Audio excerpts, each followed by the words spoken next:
Indian economy के English foundation course में आपका स्वागत है। आज हम डिमांड और उसके एनालिसिस को समझने की कोशिश करेंगे। कभी-कभी हमें ऐसा लगता है कि जो ह्यूमन वांट्स हैं वही डिमांड है। जैसे कि आपकी वांट्स हो सकती हैं, आपको 20 कार चाहिए, 30 घर चाहिए, 40 फ़ोन चाहिए, ये सब हमारी वांट्स हो सकती हैं। लेकिन क्या ये हमारी डिमांड्स हैं? नहीं। डिमांड की डेफिनेशन अलग हो जाती है। डिमांड ये कहता है कि आपकी विलिंगनेस के साथ-साथ आपकी एबिलिटी भी होनी चाहिए। यानी आपकी चाहत तो है, उसके साथ-साथ क्या है कि आप उसको पे करने के लिए भी तैयार हैं। तो फिर वांट्स और डिमांड में थोड़ा-सा फ़र्क आ जाता है। आज हम इसी को समझने की कोशिश करेंगे और इसके पूरे एनालिसिस को भी समझेंगे। आइए लेक्चर की शुरुआत करते हैं। जब हम बात करते हैं डिमांड की, तो ह्यूमन वांट्स से ये थोड़ा-सा अलग हो जाता है, ठीक है? तो जब हम डिमांड की बात करेंगे, तो ये हम बोलते हैं कि क्वांटिटी ऑफ a commodity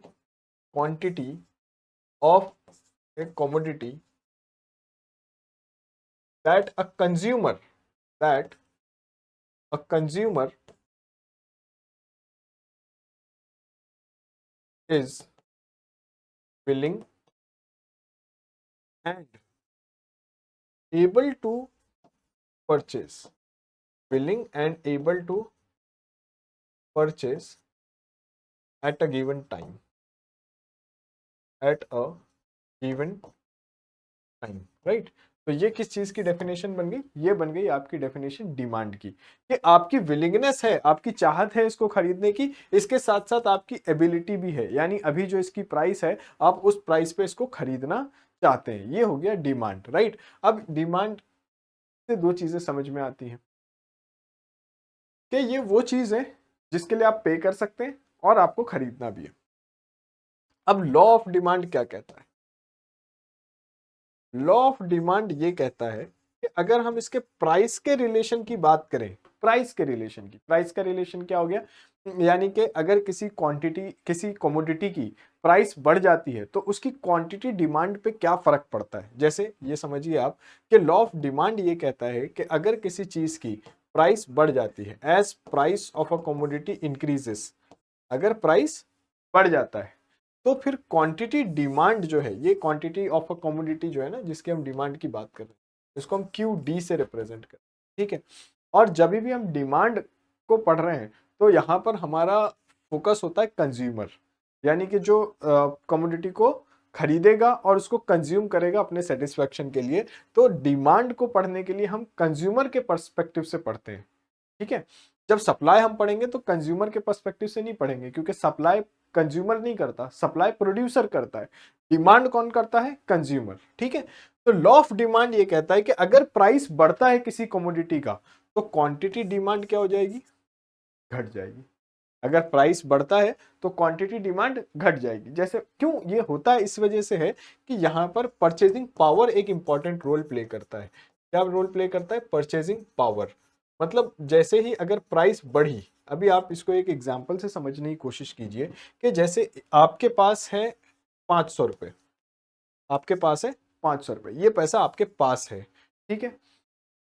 अब एक कमोडिटी है एक्स और इस कमोडिटी की प्राइस, अभी मैं दो प्राइस लूंगा इसलिए इसको रख देता हूं प्राइस P1। इस कमोडिटी एक्स की प्राइस P1 आप मान लीजिए कि 100 रुपए है, ठीक है? तो जब आपके पास 500 रुपए है तो आप कितनी क्वांटिटी खरीद सकते हैं? 5 क्वांटिटी खरीद सकते हैं इस कमोडिटी की। 100 रुपए इसकी प्राइस है, आपके पास 500 रुपए है, तो आप 5 क्वांटिटी इसकी खरीद सकते हैं, डिमांड कर सकते हैं, ठीक है? अब अगर इसकी प्राइस बढ़ गई, प्राइस P2 हो गई, बढ़ गई, और बढ़ के कितनी हो गई? 250। 100 से बढ़कर कितनी हो गई? 250। तो अब आप कितनी क्वांटिटी खरीद सकते हैं? सिर्फ दो क्वांटिटी खरीद सकते हैं, क्योंकि आपके पास 500 रुपए है। और अगर इसका प्राइस घट गया, P3, मान लीजिए P3 इसका जो प्राइस है ये घट के हो गया 50 रुपए, ये घट के हो गया 50 रुपए। अब 50 रुपए में आप इस प्रोडक्ट को, कितने प्रोडक्ट को खरीद सकते हैं? आपके पास 500 रुपए है तो क्वांटिटी डिमांड आप 10 कर सकते हैं। तो इन तीनों एग्जाम्पल में आपने क्या देखा? तीनों केस में जैसे 100 से बढ़कर प्राइस 250 जब हो गया तो आपकी क्वांटिटी क्या हो गई? घट गई, 5 से 2 हो गई। और जब इसकी प्राइस 100 से घट के 50 रुपए हो गई तो आपकी क्वांटिटी डिमांड 5 से बढ़ के 10 हो गई। यानी कि ये जो रिलेशन है ये आप समझ पाए, प्राइस अगर बढ़ रहा है तो क्वांटिटी डिमांड घट रही है, और अगर प्राइस प्राइस घट रहा है, प्राइस घट गया, इफ प्राइस डिक्रीजेस, तो वहां पर आप क्या देख रहे हैं, 100 से 50 होने पर क्वांटिटी डिमांड 5 से 10 हो गया, यानी price decreases quantity demand increases, price decreases quantity demand increase. I hope आपको ये समझ में आ गया कि लॉ ऑफ डिमांड क्या कहना चाहता है। लॉ ऑफ डिमांड ये कह रहा है कि अगर किसी भी कमोडिटी का प्राइस बढ़ जाता है तो क्वांटिटी डिमांड घट जाती है, और अगर किसी भी कमोडिटी का प्राइस घटता है क्वांटिटी डिमांड बढ़ती है, प्राइस बढ़ता है क्वांटिटी डिमांड घटती है। ये हो गया लॉ ऑफ डिमांड। लेकिन लॉ ऑफ डिमांड में एक और चीज है। लॉ ऑफ डिमांड ये कहता है, लॉ ऑफ डिमांड ये कहता है, ये तो आप समझ गए जो इसने प्राइस के बारे में कहा कि price increases quantity demand decreases, and if price decreases quantity demand increases। ये तो ठीक है। ये इसके साथ ये भी बोलता है keeping all other factors, keeping all other factors affecting demand, all other factors affecting demand constant। यानी जो अदर फैक्टर्स हैं जो डिमांड को इंपैक्ट करते हैं अदर देन प्राइस, उसको आप कांस्टेंट लेकर चल रहे हैं। अभी उस डिबेट में हम बाद में जाएंगे कि और कौन कौन से फैक्टर्स हैं, लेकिन यहां पर आपको यह समझ में आ गया कि अगर प्राइस बढ़ रहा है क्वांटिटी डिमांड घट जा रही है। क्यों? क्योंकि परचेजिंग पावर, आपकी परचेजिंग पावर, ये मैंने आपको यहाँ एग्जांपल के थ्रू समझा दिया कि परचेजिंग पावर आपकी क्या हो रही है, घट रही है और बढ़ रही है प्राइस के बढ़ने और घटने से। अब हमें यहाँ पर ये समझना है कि इसका ग्राफ कैसे बनाते हैं। जैसे हम बोलते हैं ना डिमांड कर्व बनाया हमने, तो ग्राफ कैसे बनाते हैं। एक हम एक ऑब्जर्वेशन टेबल बनाते हैं, ठीक है। हम क्या करते हैं कि कुछ कमोडिटीज लेते हैं, उनकी प्राइसेस ले लेते हैं। ये हो गई प्राइस और ये हो गया क्वांटिटी डिमांडेड, ठीक है। अभी जो मैंने अभी एग्जांपल ली ना यही बताता हूँ, या दूसरी एग्जांपल भी ले सकते हैं हम। जैसे मान लीजिए 4 रीडिंग लेते हैं हम इसमें, ठीक है, 4 केस लेते हैं। आप ये मान के चलिए कि एक कमोडिटी है जिसका प्राइस कंटिन्यू बढ़ रहा है, ठीक है। प्राइस यहाँ पर 10 था, फिर ये 20 हुआ, फिर ये 30 हो गया और प्राइस 40 हो गया। जैसे जैसे प्राइस बढ़ेगा क्वांटिटी डिमांड क्या हो जाएगा, घटता चला जाएगा। तो यहाँ पर 10 रुपए में आप डिमांड कर रहे थे 200 कमोडिटी, प्राइस बढ़ के 20 रुपए हो गया तो आपने इसको कर दिया 150। प्राइस और बढ़ा, आपने इसको कर दिया 100। प्राइस और बढ़ा, आपकी डिमांड और कम हो गई, आपने इसको कर दिया 50। क्यों किया? क्योंकि आपकी परचेजिंग पावर क्या हो रही है, कंटिन्यू घटते जा रही है। प्राइस के बढ़ने से हमारी परचेजिंग पावर घट जाती है, ठीक है। अब अगर मुझे इसको प्लॉट करना है तो मुझे ये याद रखना है कि मैं y एक्सिस पे प्राइस को प्लॉट करूंगा और x एक्सिस पे मैं प्लॉट करूंगा क्वांटिटी डिमांड को, ठीक है। अब प्राइस यहां पर क्या है, 10, 20, 30 और 40। क्वांटिटी डिमांड क्या देख पा रहा हूं मैं, 50 से शुरू हो रहा है, ये हो गया 50, ये हो गया 100, ये हो गया 150 और ये हो गया 200, ठीक है। अब पॉइंट्स प्लॉट कर लेंगे हम। 10, प्राइस 10 पे कितना है, 200, तो प्राइस 10 हो गया और ये हो गया 200, ये पॉइंट मिल गया आपको। सेकंड 20 पे 150, तो ये 20 और ये 150 है, ठीक ठीक है। ये 100, ये 30 और ये 40 पे 50, ये ठीक है। ये सारे जो पॉइंट्स मिले हैं आपको, ये सारे जो पॉइंट मिले हैं, इन सबको जब आप कर्व बनाते हैं तो उसी को हम क्या बोल देते हैं, डिमांड कर्व। जैसे आप यहाँ इसको बोल देते हैं डिमांड कर्व, इसको हम रिप्रेजेंट करते हैं डीडी से। तो ये क्या बन गया है आपका, जो रेड कलर में आपको दिखाई दे रहा है, यही है आपका डिमांड कर्व, राइट। ये है हमारा डिमांड कर्व। और ये कर्व क्या बता रहा है, आप ये देखिए, ये कर्व ये बता रहा है कि अब जैसे ये ओरिजिन है ना, ये यहाँ ये याद रखना है आपको कि ये ओरिजिन है। जब मैं ओरिजिन से आगे की तरफ, means I am moving away from origin. जब मैं ओरिजिन से दूर होता हूं तो डिमांड क्या हो रही है, बढ़ती जा रही है, 50, 100, 150, 200। तो जैसे मैं ओरिजिन से आगे की तरफ बढ़ रहा हूं, डिमांड घट रही है। और मैं अगर ओरिजिन की तरफ बढ़ता हूं, टूवर्ड्स ओरिजिन, तो डिमांड यहां पर क्या हो रही है, घट रही है। यहां डिमांड बढ़ रही है जब मैं ओरिजिन से आगे की तरफ बढ़ता हूं, और जब मैं ओरिजिन की तरफ बढ़ता हूं तो डिमांड यहां पर क्या होती है, घटने लगती है। ठीक, आई होप ये आपको समझ में आ रहा है। अब देखिए, जब 40 था तो डिमांड कितनी थी, 50। ठीक है, जब 40 था तो डिमांड कितनी थी, 50। अब प्राइस कम हो रहा है ना, 40 से मैं 30 की तरफ जा रहा हूं, प्लीज ध्यान दीजिए, 40 से 30 की तरफ जा रहा हूं, तो यहां पर क्या हो रहा है, डिमांड घट रही है। और जब मैं 30 पे, जब मेरी प्राइस 30 पे पहुंची तो मेरी डिमांड क्या हो गई, 50 से बढ़ के 100 हो गई। यानी ये ध्यान रखना है आपको कि अगर 40 और 30 के बीच का हम फिगर ले लें, मान लीजिए 35, ये मैं ये प्राइस ले लेता हूं 35। ठीक है, 35 पे अगर मैं डिमांड निकालने की कोशिश करूं कि क्वांटिटी डिमांड क्या होगा, तो मुझे बड़ी आसानी से मिल सकता है। 50 और 100 के बीच में एग्जांपल मैं ले लेता हूं 75।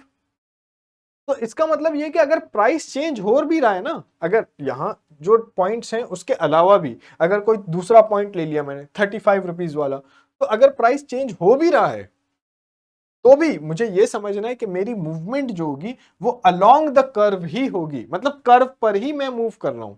ठीक है, तो इसके लिए हम क्या बोलते हैं कि अगर प्राइस चेंज होता है तो movement will be along the curve.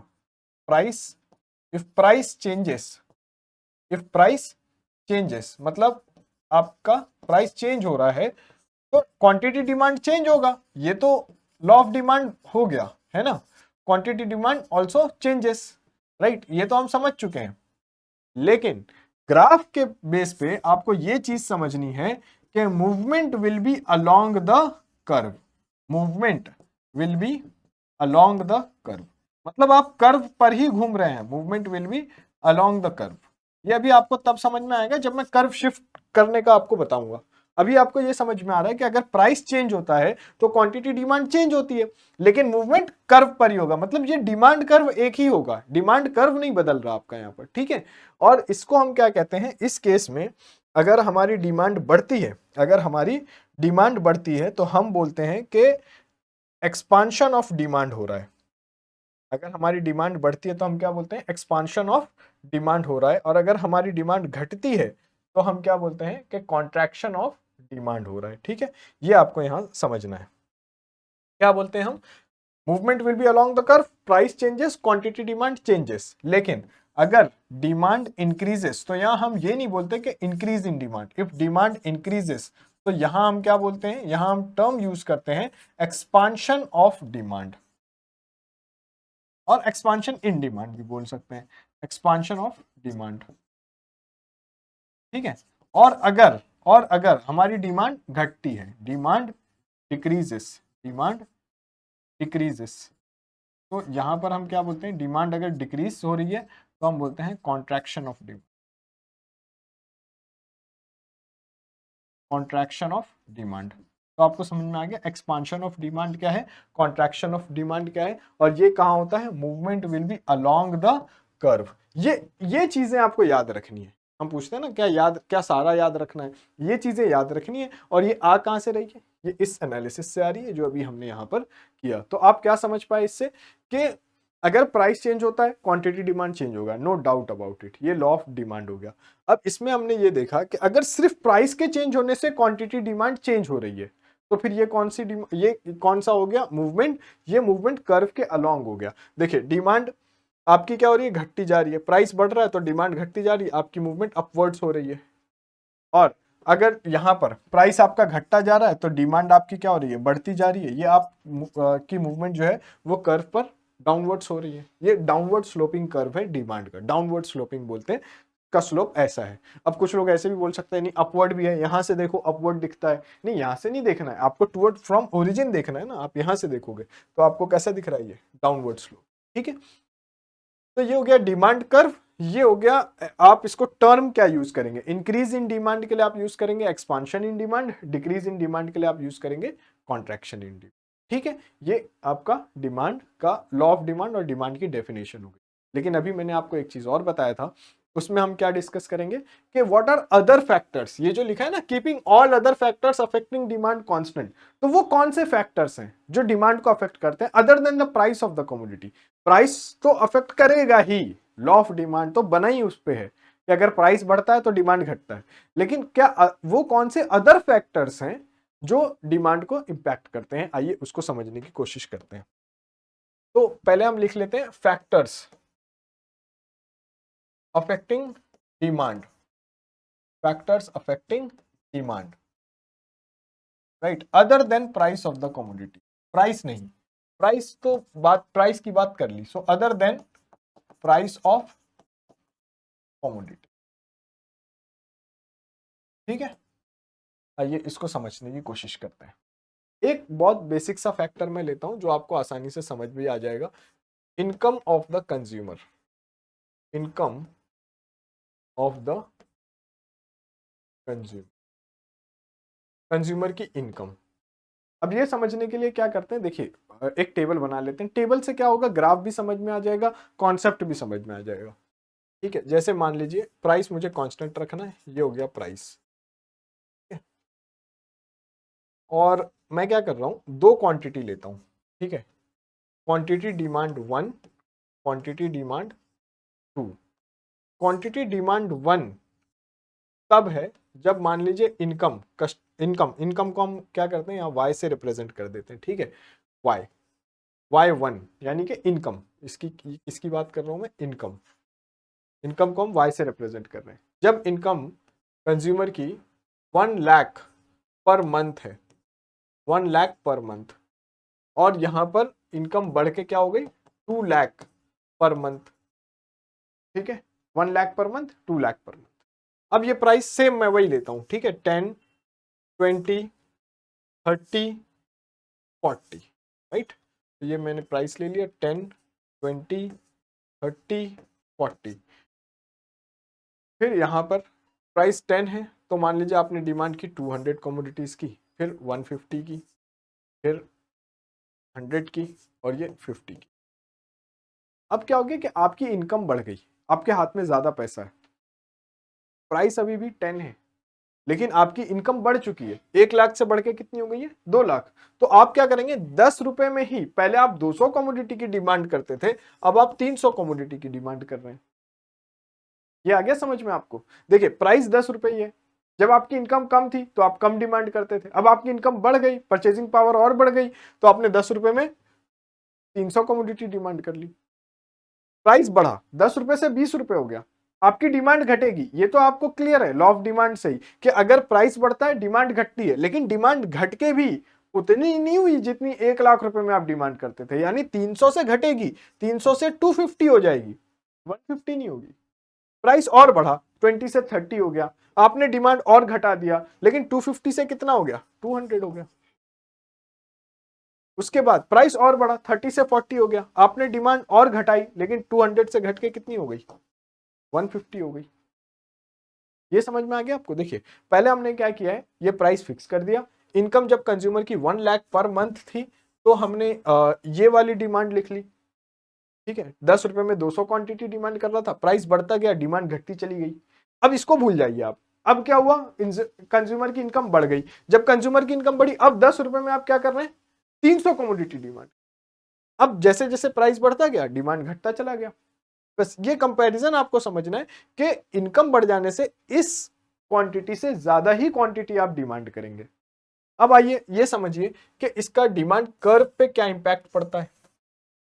Demand curve अगर मैं बनाऊं, 50 से शुरू हो रही है क्वांटिटी डिमांड, ये हो गया, थोड़ा डिस्टेंस लेते हैं ताकि कर्व आसानी से आपको दिखे, 50, 100, 150, 200, 250 और 300।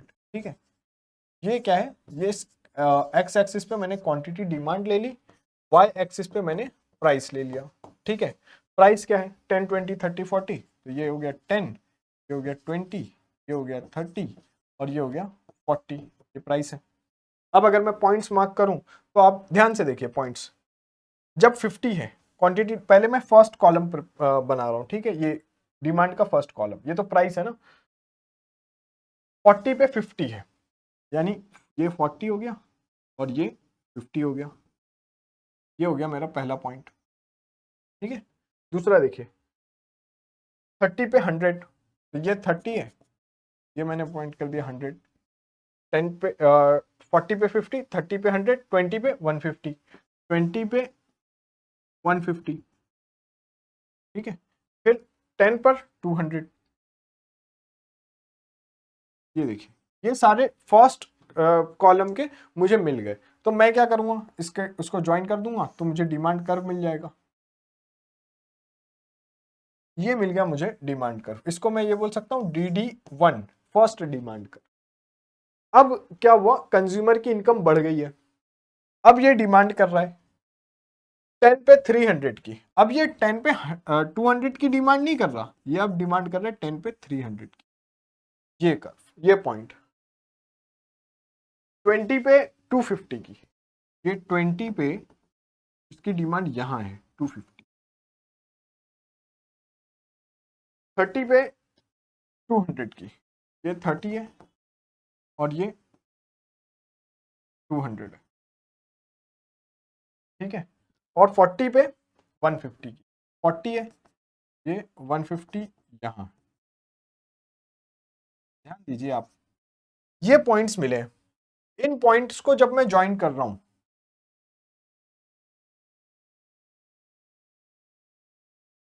ये है मेरा सेकंड डिमांड। अब आपने क्या देखा था, आपने ये देखा था कि अगर किसी भी कमोडिटी का प्राइस चेंज होता है तो मूवमेंट कर्व पर ही होती है। लेकिन यहां पर क्या हुआ, प्राइस नहीं चेंज हो रहा है, प्राइस आप देखिए प्राइस कांस्टेंट है, लेकिन इनकम जो कि एक अदर फैक्टर है, factors affecting demand other than the price of commodity, income भी एक फैक्टर है जो डिमांड को इंपैक्ट करता है। और इनकम के बढ़ने से क्या हो रहा है, डिमांड कर्व शिफ्ट हो गया, डिमांड कर्व शिफ्ट होकर राइट में चला गया, शिफ्ट इन डिमांड कर्व। और शिफ्ट भी किस तरफ हो रहा है, राइट साइड में। तो इनकम इंक्रीजेस, अब यहां पे आपको कंक्लूजन क्या निकालना है, इफ इनकम इंक्रीजेस, यहां पर डिमांड कर्व शिफ्ट हो जाता है towards right, demand curve shift towards right, shifts towards right, towards it's right. और ये क्या रिप्रेजेंट करता है, ये रिप्रेजेंट करता है, और इसको हम बोलते भी हैं इंक्रीज इन डिमांड। तो यहां इंक्रीज वाला टर्म यूज होगा, और अगर प्राइस की वजह से डिमांड इंक्रीज होती है तो वहां एक्सपांशन वाला टर्म यूज होगा। आई होप आपको ये समझ में आ गया है। अब इसके बाद हम क्या कर सकते हैं पता है आपको, इसके बाद हम ये कर सकते हैं कि इसका ही एक इसी ग्राफ में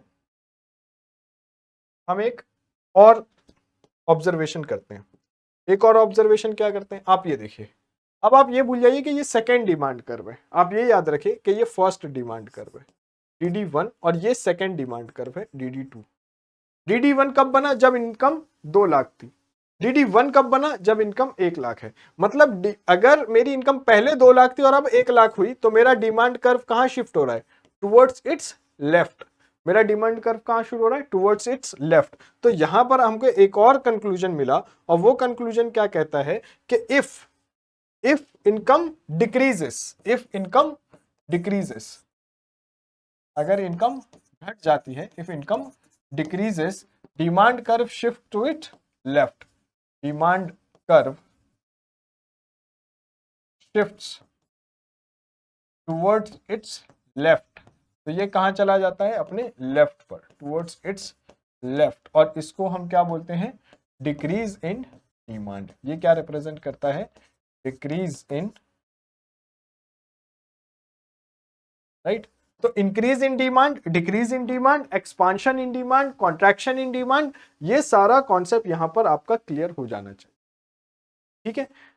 अब ये तो एक हो गया इनकम ऑफ द कंज्यूमर, अगर कंज्यूमर का इनकम बढ़ता है या घटता है। इसमें एक एक्सेप्शन भी है, अगर ये जो रिलेशन हमने पढ़ा ना, इनकम इंक्रीजेस इनकम डिक्रीजेस, ये सारा वैलिड है नॉर्मल गुड्स के लिए। Normal goods generally majority of the goods को हम नॉर्मल गुड्स बोलेंगे। लेकिन इसमें एक और कॉन्सेप्ट है जिसको हम बोलते हैं इंफीरियर गुड्स। इसमें एक और कॉन्सेप्ट है जिसको हम क्या बोलते हैं, इंफीरियर गुड्स। इंफीरियर गुड्स का ये मतलब नहीं है कि ये पुअर क्वालिटी गुड है। Inferior goods does not necessarily mean कि हम पुअर क्वालिटी गुड की बात कर रहे हैं। इंफीरियर गुड ये हो सकता है, जैसे एग्जांपल बाइक, मोटरसाइकिल और bike is inferior to car. Bike is inferior to car, है ना। तो बाइक कोई पुअर क्वालिटी कमोडिटी तो नहीं है ना, लेकिन कार के कंपैरिजन में कैसी है, इंफीरियर है। ये समझ में आ गया हमें। अब देखिए, जब मेरी इनकम बढ़ेगी, जब यहां पर मेरी इनकम बढ़ेगी with respect to inferior good में बात कर रहा हूं, अगर मेरी इनकम बढ़ती है तो क्या मैं बाइक की डिमांड करूंगा या कार की डिमांड करूंगा, कार की डिमांड करूंगा, बाइक की डिमांड नहीं करूंगा। तो यहां पर क्या हो रहा है, as income increases quantity demand for inferior good decreases. तो ये हर जगह नहीं होगा कि इनकम इंक्रीजेस तो डिमांड भी increases, income increases demand decreases, क्यों, इंफीरियर गुड है, ठीक है। इसी तरह अगर यहां पर इनकम बढ़ जाए, यहां इनकम बढ़ जाए तो डिमांड घट गई, और इनकम अगर घट गई तो अब मैं कार की डिमांड नहीं करूंगा, अब मैं बाइक की डिमांड करूंगा। तो इनकम डिक्रीजेस डिमांड इंक्रीजेस, और किसके लिए, ये इंफीरियर गुड्स के लिए। So quantity demand for inferior good increases, right. तो ये लॉ ऑफ डिमांड का एक एग्जेम्पशन है। कौन सा गुड, इंफीरियर गुड।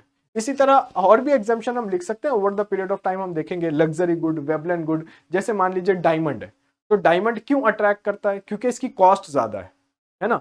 तो rich people will buy diamond, जो अमीर लोग हैं वो डायमंड को खरीदेंगे ताकि अपना एक स्टेटस बता सकें, जाहिर कर सकें। अब क्या है, अगर डायमंड की प्राइस बहुत घट गई, डायमंड की प्राइस घट गई, तो ऐसा नहीं है डायमंड की डिमांड बढ़ जाएगी। डायमंड की प्राइस घटने की वजह से उसकी डिमांड खत्म हो जाएगी, क्योंकि अब वो लग्जरी गुड नहीं बचा ना, जिसकी वजह से आप अपना स्टेटस बता सकते थे, राइट। तो ये हमें समझ में आता है कि जो फैक्टर्स हैं प्राइस के अलावा डिमांड को अफेक्ट करते हैं, उसमें से एक है income of the consumer. Income of the consumer ऐसे इंपैक्ट करता है डिमांड पर, राइट। तो ये एक कॉन्सेप्ट हो गया। इसके अलावा और क्या क्या कॉन्सेप्ट है, एक तो इनकम ऑफ द कंज्यूमर हो गया। सेकंड हम ले सकते हैं price of related goods. Price of related goods. अब रिलेटेड गुड्स से आप क्या समझते हैं, ठीक है। रिलेटेड गुड्स में दो चीजें आती है, ठीक है। रिलेटेड गुड्स ये तो समझ में आ गया कि एक गुड दूसरे गुड के साथ कोई ना कोई रिलेशन में है, तो दो रिलेशन बनता है यहां पर। एक तो बनता है प्राइस ऑफ सब्स्टिट्यूट गुड्स। तो प्राइस ऑफ रिलेटेड गुड्स में एक क्या है, सब्स्टिट्यूट गुड्स। सब्स्टिट्यूट गुड्स का क्या मतलब होता है कि जिसको आप एक दूसरे के साथ सब्स्टिट्यूट कर सकें। अभी मैं एग्जांपल दूंगा, आपको समझ में आ जाएगा। Example, T and coffee. हम एक साथ दोनों चीजें तो नहीं पियेंगे, या तो टी या तो कॉफी, राइट। इसके अलावा एक और एग्जांपल हम ले सकते हैं, जिसको हम बोल सकते हैं Pepsi and Coke. Pepsi and Coke, तो दोनों चीजें एक साथ कंज्यूम नहीं करेंगे, या तो पेप्सी पियेंगे या कोक पियेंगे, या तो टी पियेंगे या कॉफी पियेंगे। ये कैसे सब्स्टिट्यूट, एक गुड को दूसरे गुड की जगह पर यूज किया जा सकता है। ये कैसे गुड्स हैं, सब्स्टिट्यूट गुड्स। अब सब्स्टिट्यूट गुड में जैसे आप मान लीजिए, यहाँ पर हम कर्व नहीं बनाएंगे क्योंकि कर्व के शिफ्टिंग को हम समझ चुके हैं। यहाँ पर हम ये समझेंगे कि अगर मान लीजिए टी मेरा कंसर्न गुड है, कंसर्न गुड मतलब मेरा फोकस टी पर है अभी, ठीक है। तो टी के प्राइस के घटने से टी की डिमांड बढ़ जाएगी, और टी के प्राइस के बढ़ने से टी की डिमांड घट जाएगी। लेकिन यहां पर मैं ये बात नहीं कर रहा, ये तो हमने लॉ ऑफ डिमांड में पढ़ लिया। यहां हम क्या बात कर रहे हैं, मेरा फोकस टी पर है, और क्या हुआ, अचानक कॉफी की प्राइस घट गई। Price of coffee decreases.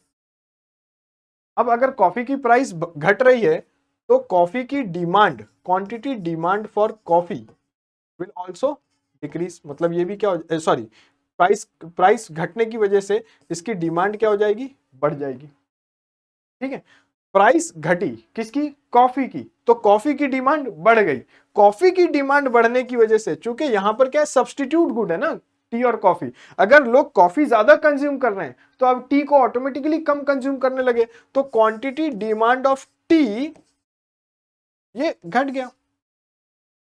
अब आप ये समझिए ना कि टी की डिमांड घट गई, लेकिन क्या टी के प्राइस का कोई रोल है इसमें? नहीं, टी का प्राइस तो वही है, तो टी का प्राइस तो नहीं चेंज हुआ, लेकिन टी की डिमांड घट गई। और इसमें रोल किसका है? कॉफी के प्राइस के घटने का। तो ये कैसी गुड्स हो गई? Substitute goods. जैसे मान लीजिए अब इसी में मैं बोलता हूं कि प्राइस जो है कॉफी की वो बढ़ गई, प्राइस ऑफ कॉफी इंक्रीजेस। जैसे ही कॉफी की प्राइस बढ़ी, डिमांड क्या हो जाएगी? घट जाएगी। सो डिमांड ऑफ कॉफी ये घट गई। और जैसे ही प्राइस बढ़ा, डिमांड कॉफी की घटी, कॉफी कम कंज्यूम कर रहे हैं तो क्या ज्यादा कंज्यूम कर रहे हैं? टी ज्यादा कंज्यूम कर रहे हैं, तो quantity demand of T increases. अब मुझे ये बताइए, ये जो टी की डिमांड बढ़ी है, क्या इसमें टी के प्राइस का कोई रोल है? कोई रोल नहीं है। तो टी का प्राइस तो वैसे का वैसे है, लेकिन डिमांड घट और बढ़ रही है, इसमें किसका रोल है? सब्स्टिट्यूट गुड्स का रोल है। सब्स्टिट्यूट गुड्स समझ में आ गया। अब एक और टाइप का गुड होता है इसमें, जिसको हम बोलते हैं कॉम्प्लीमेंट्री गुड्स। कॉम्प्लीमेंट्री गुड्स का ये मतलब है जो साथ में यूज होगा। Complementary goods, complementary goods. Example, example, bat and ball, bat and ball. तो अब हम क्या कर रहे हैं यहां पर? जो आदमी बैट खरीद रहा है वो बॉल भी खरीदेगा, और जो बैट नहीं खरीद रहा वो बॉल भी नहीं खरीदेगा। ठीक है, अब यहां हमारा फोकस है बैट पर, यहां हमारा फोकस किस पर है? बैट पर। अब क्या हुआ कि बैट का प्राइस चेंज नहीं हो रहा, बॉल का प्राइस क्या हो गया? बढ़ गया। तो price of ball increases. Price ball का बढ़ गया तो बॉल की डिमांड क्या हो गई? घट गई। Quantity demand for ball decreases. अब अगर बॉल नहीं खरीद रहे हैं तो बैट भी नहीं खरीदेंगे, तो इसमें क्या हो गया? इसमें ये हो गया कि क्वांटिटी डिमांड ऑफ बैट ये घट गया, डिक्रीज हो गया। अब ये बैट की जो डिमांड घटी है, क्या इसमें बैट के प्राइस का कोई रोल है? नहीं, बैट का प्राइस वही का वही है। तो बैट के प्राइस के चेंज हुए बिना बैट की डिमांड घट गई, इसलिए हम बोल रहे हैं other factors that are affecting demand. अब सिमिलरली देखिए, प्राइस ऑफ बॉल अगर क्या हो जाएगा? बढ़ जाएगा। बॉल का प्राइस बढ़ गया तो बॉल की डिमांड क्या हो जाएगी?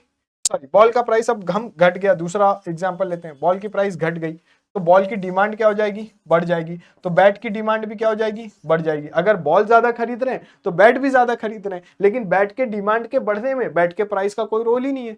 तो ये हो गया कॉम्प्लीमेंट्री गुड और ये हो गया सब्स्टिट्यूट गुड। आई होप आपको ये दोनों कॉन्सेप्ट समझ में आ गए हैं। तो एक तो हो गया प्राइस ऑफ रिलेटेड गुड्स, एक हो गया इनकम ऑफ द कंज्यूमर। ठीक है, income of the consumer and price of related goods.